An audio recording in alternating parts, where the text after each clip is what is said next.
Hello, my name is Katharina Georgakopoulos. I'm a researcher in science communication, a university lecturer, and a former press spokesperson with more of 17 years of experiences at the intersection of academia, media, and public communication. Since 2012, I've been teaching at University of Applied Sciences, Information and Media Communication, where I cover corporate communication, public relations, and especially sciences communication. Today, I'm focusing on journalism in the age of artificial intelligence and data-driven communication. My academic background in literature, philosophy, and media studies is closely connected to practice. I work to translate complex knowledge into accessible, engaging formats for diverse publics. Whether in classrooms or in research or in professional PR context, my goal is to strengthen the relationship or the dialogue between society and sciences through effective and innovative communication. Living Sciences Communication. Good morning, good afternoon, everyone. Thank you for joining this session on Living Sciences Communication. Why talking about sciences is more than a footnote in your dissertation. This presentation is part of the NCARE project, enhancing capacities of the University of Applied Sciences staff for more successful EU-funded research, and falls under the purple module, which focuses on developing impact through research and partnerships. Over the next 20 minutes, we will explore why effective sciences communication matters and how to engage with different audiences. Agenda. Our agenda covers 8 themes. We start with the reasons for strengthening sciences communication and how it can contribute to a better world. Next, we look at national and international networks for sciences communication. We then discuss how to tackle fake news with factual knowledge and reflect on what constitutes good scientific practice. After that, we'll consider how to judge whether a topic is relevant and learn practical tips for media work. We'll also explore preparing for the media, including social media, and finally we'll distinguish between sciences journalism and sciences communication. Definition. So, what is sciences communication? Simply put, it is the practice of conveying scientific ideas, methods and results to non-expert audiences. Sciences communication encompasses many formats, from public lectures and articles to podcasts and tweets. Scholarly context. The current discourse has broadened the concept of sciences communication. The researcher Mike Schäfers advocates for a broad view that includes different production methods, contents, objectives, and target groups. He suggests that anything involving knowledge and communication is part of sciences communication. The sociologist Pierre Pasternak distinguishes between scholarly communication among scientists and sciences communication addressed to the public. Both forms, communication within the scientific community and communication directed to a broader society, have grown rapidly. Social media and podcasts have blurred boundaries between scientific and societal publics. In this presentation, we focus on sciences to public communication, sharing research with audiences beyond academia, included decision makers in politics, business, and industry. Science to public principles. Science to public communication is based on 3 principles. First, we must define the target group based on our goals, informing, educating, motivating, and recognize that people outside academia often possess significant prior knowledge. Typical audiences include journalists, policymakers, business leaders, and civil society. Second, scientists should put findings into context and be transparent about uncertainties and errors. This builds trust. Third, sciences enjoys an inherent level of credibility. Citing studies and current research helps convey competence and reliability. Remember, the voice of scientists matters. Thinking outside the box. As Professor Molthagen-Schnöring, she's a professor of business communication at HTW Berlin, writes, science clarifies and classifies phenomena, using diverse channels and advises politics and business across disciplines and reputational boundaries. She hopes scientists will continue this broad engagement beyond crises such as the COVID-19 pandemic.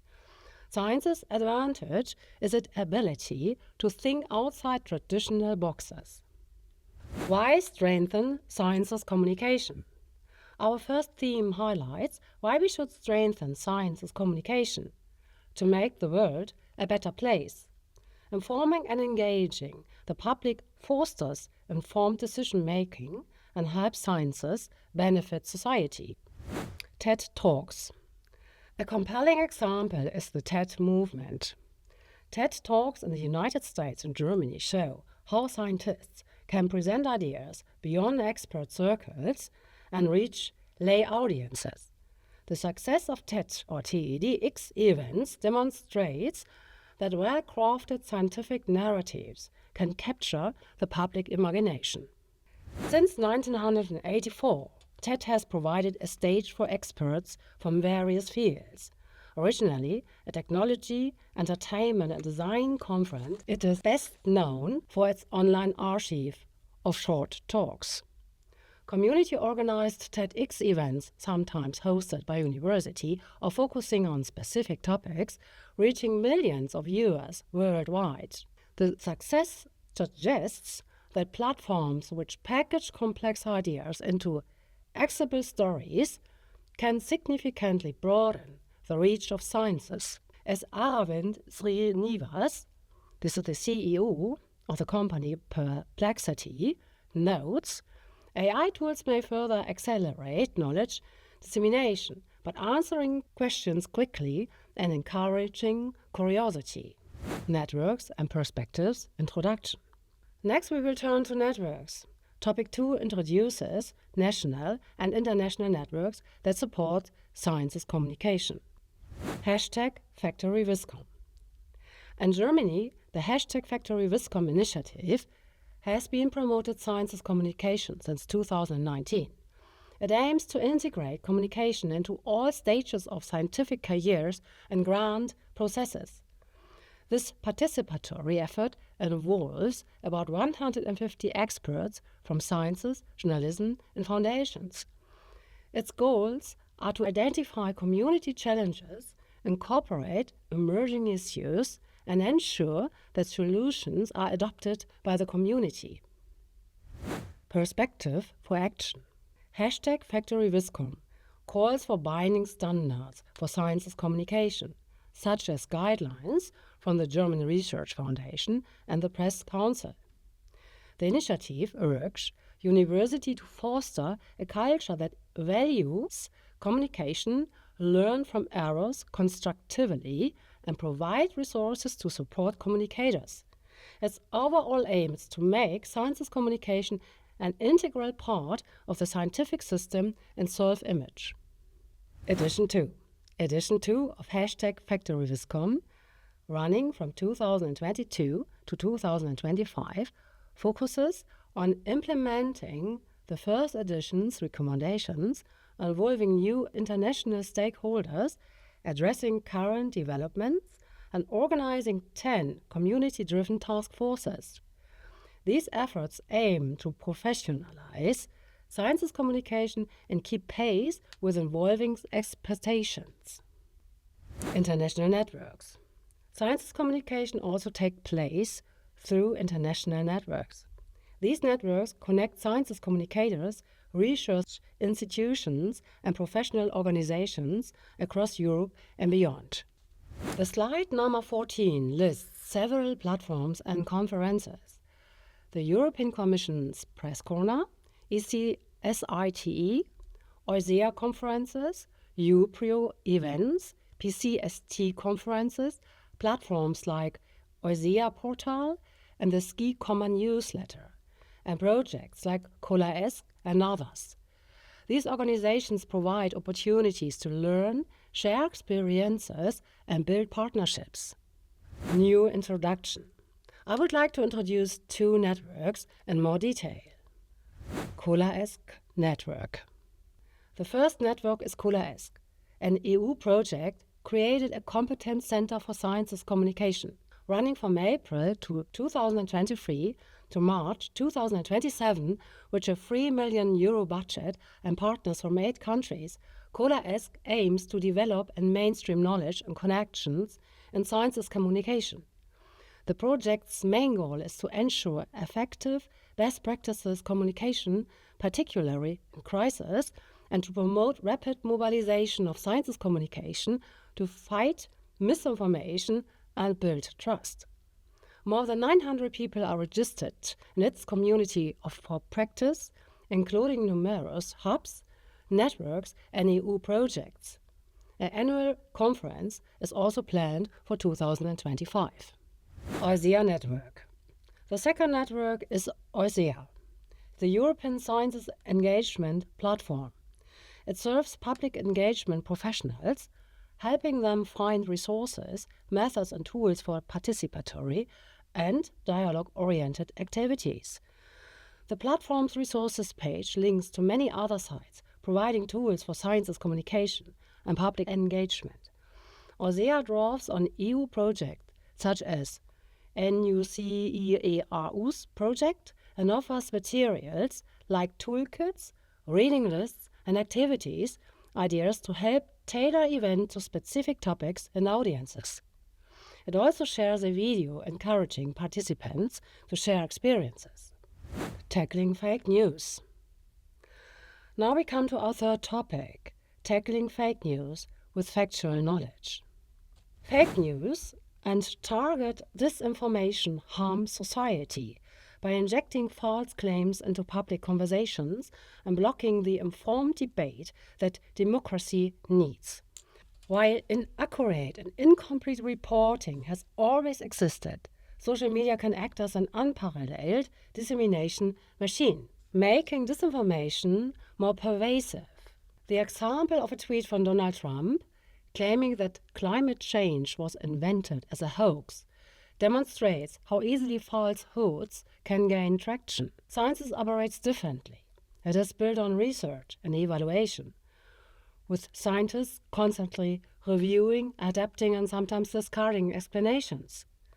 This slow and self-referential process means that scientific facts take time to spread, but a fact-based debate is still essential. What can scientists do? What can scientists do? What can scientists do to make their voice heard in politically difficult times? Professor Helga Nowotny suggests scientists should communicate more clearly how they achieve consensus. When people understand what researchers do and why, trust grows. She recalls that opening laboratories to the public in the 17th century greatly increased credibility, as it allows the public to see the human side of sciences. Nobel laureate Stephen Chu advised patients when challenging false reports. Good scientific practice. The fourth topic concerns good scientific practice. Good practice rests on trustworthiness, integrity, and independence. Scientists should avoid being used in political campaigns.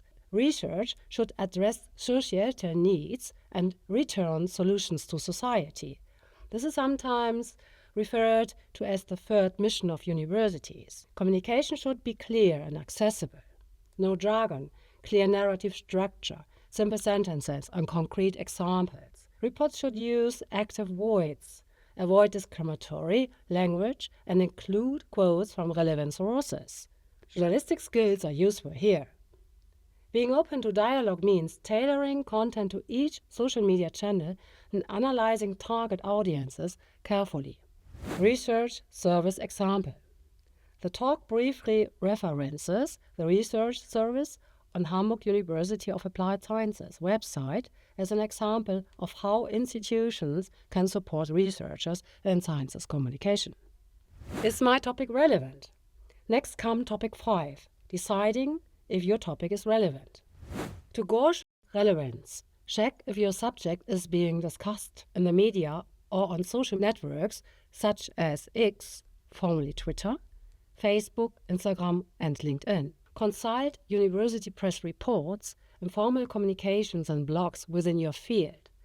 If your findings are current, you can contact your university press and communication office to propose a joint press release or website article. You can also propose your own topic, provided it meets the selection criteria of timeless and social relevance. Examples of hot topics include the energy transition, climate change, social issues, nutrition, health, and care.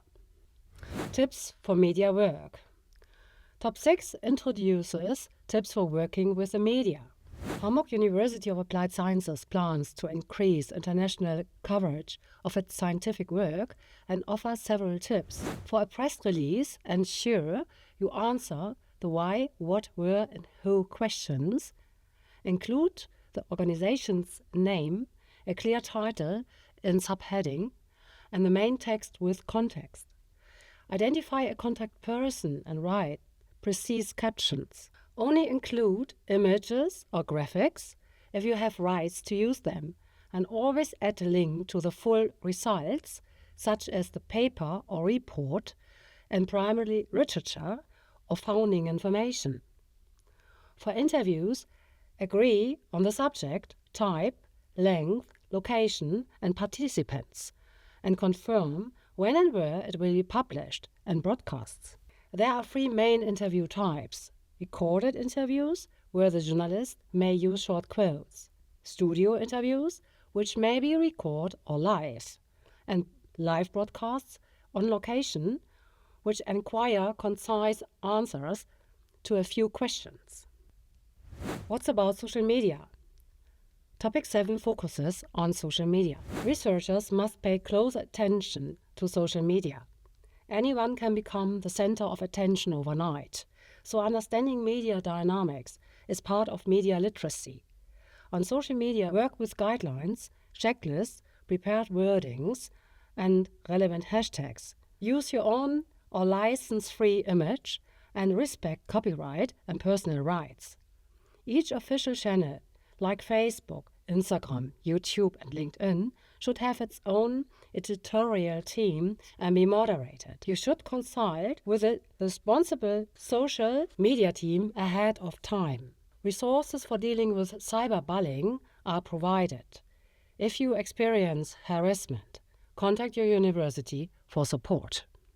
Sciences journalism is not sciences communication. Topic 8 reminds us that sciences journalism is not the same as sciences communication. Sciences journalism is a public-to-public discourse about sciences, often without scientists directly speaking. Sciences communication, by contrast, is sciences to public. How journalists work. Journalists typically consult at least 3 sources for a story. They adapt facts to suit the general public, which can shift emphasis and cause scientists to feel misrepresented. Technical terms are often simplified or removed. Researchers may find the result oversimplified. Both sides need to accept this tension because it preserves independence. Journalists should tell scientists what they plan to do and what questions will be asked, giving scientists time to prepare. Quality journalism requires that quotes and facts are correct and verified by researchers, but the finished article remains the journalist's work. This arrangement allows a win-win. The public receives understandable information, and an enlightened social discourse can thrive. Thank you for your listening. The author and presenter was Dr. Katharina Georgakopoulos, lecturer in Science Communication and Digital Communication Strategies in the Faculty of Computer Science and Society at the Hamburg University of Applied Sciences. This talk is part of the NCARE project For further information, viewers are directed to the Carpe Project website and its LinkedIn page.